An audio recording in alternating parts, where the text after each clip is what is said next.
I'm sorry, but you couldn't pay me to watch women's basketball. Nothing exciting ever happens.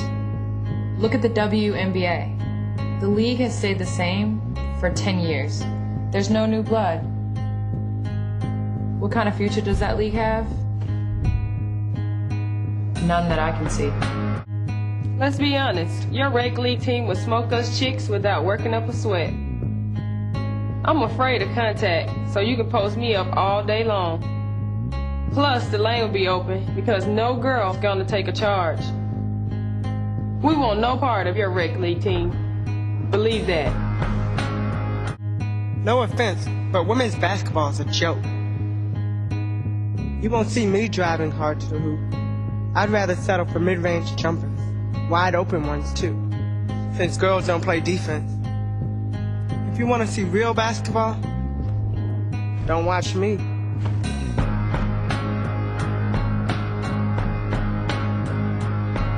Expect great. During the 2008 WNBA season, the WNBA released those 3 commercials to give light to the gender inequality that women's basketball faces. This was called the Expect Great campaign. Hi, my name is Alyssa Moyer, and I'm going to talk about gender inequality in women's sports. Women's participation in sports has a long history. It is a history marked by division and discrimination, but it's also filled with major accomplishments by female athletes and important advances for gender equality and empowerment of women. Title IX states, "No person in the United States shall on a bias of sex be excluded from participation in, be denied the benefits of, or be subjected to the discrimination under any education program or activity receiving financial assistance." Throughout history, men and women have been separated into stereotypical categories. Men are strong and aggressive, while women are weak and submissive. But here are the facts. Despite positive advancement for women's sports, there are still factors that serve to undervalue the women's game. Women aren't so equal. NBA pro teams have 30, while the WNBA has 12. Is the pay equal? No. The highest paid female athlete is $105,000. While the NBA minimum is $490,000. At best, women professional athletes make less than half of what male athletes make, no matter how good they are. And the media continually reinforces these differences. Why are women paid less for the equal amount of effort and dedication it takes towards their sports? Unfortunately, few women are able to take their passion for sports to the elite level due to legal prohibitions, social stigmas, or limited opportunity. In some countries, even watching live competitive sports is forbidden for women. Things like this are examples of why women are further away from attaining equality. Another inequality for women athletes is the lack of media coverage. Females receive 3% of ESPN written coverage and 5% photographic coverage. There is also a lack of healthy media attention in women's sports. Women athletes are for the most part, sexualized. Women are usually marketed by the media through sexual attributes. So the value of the female athlete is judged primarily in the terms of her body type and attractiveness, rather than the qualities that define her as an athlete. Not only is this degrading to the athletes, but is also negatively affecting a healthy image to the fans and young females. So how can we solve this? The best way to attack gender inequality is for media to help change the way that we perceive women athletes. So we can do gender mainstreaming. We can create gender balance through the media. Negative and sexist stereotypes must be eradicated. Get rid of sexual exploitation of the athletes.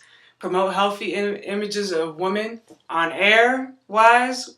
We must dedicate more coverage to women's sports. We must employ more women commentators. This will help in eliminating gender bias during coverage. Commercially, we need to give an equal amount of sponsorship to women.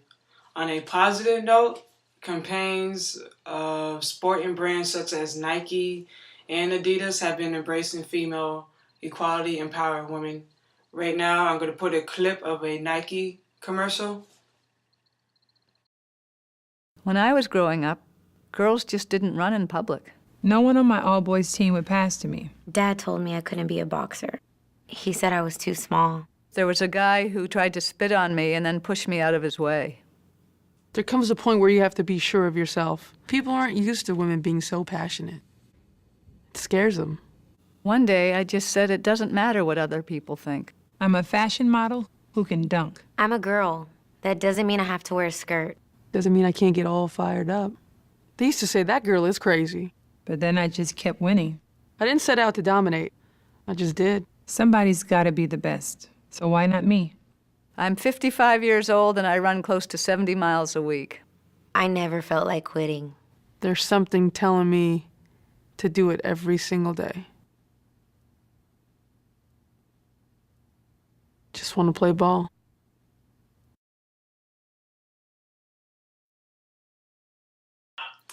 At the end of the day, it's all about promoting and strengthening the image of women.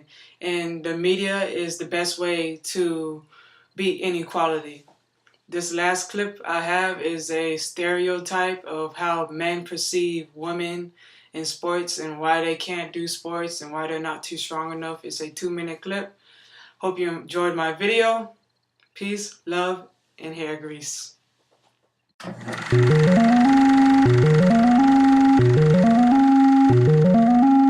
The female body. Amazing in its own way.